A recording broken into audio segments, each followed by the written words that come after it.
21শে জুলাই তো আপনি অনেক সামনে থেকে দেখেছেন, একটু ভয়ঙ্কর ইতিহাস।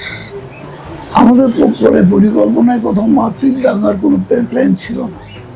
আগের দিন লালবাজারে গিয়ে মমতা একদলকে ছেলেকে পাঠিয়ে দিয়েছিল ইউথ কংগ্রেসের, বলবার জন্য এটা শান্তিপূর্ণ মিছিল, শুধু no identity card, no vote.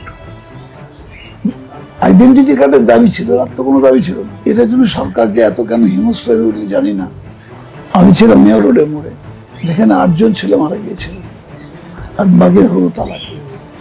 বেলা 11:30 নাগাদ ওরা একদম পুরো টিয়ার গ্যাস চার্জ করতে আরম্ভ করলো, চার্জ করতে, তারপর গুলি চালাতে আরম্ভ করলো।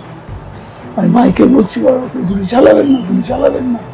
চোখের সামনে পড়ছে, ছটফট করতে পড়ছে, ছটফট করছে, বিভৎস দৃশ্য। আমাদের ছেলে পুরীর মধ্যে মার খেয়ে পালিয়ে যাচ্ছে, আবার এসে ওই ছেলেগুলোকে টেনে টেনে টেনে নিয়ে গিয়ে এই হসপিটালে নিয়ে এসছে সব।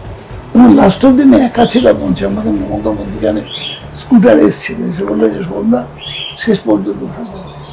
সত্যতা চলে গেল, পঙ্কজ আহত হয়ে চলে গেল, মদন মিত্র বললো ভয়ঙ্কর গরম, শরীর খারাপ লাগিয়ে চলে গেল। তখন মঞ্চে আমি একা।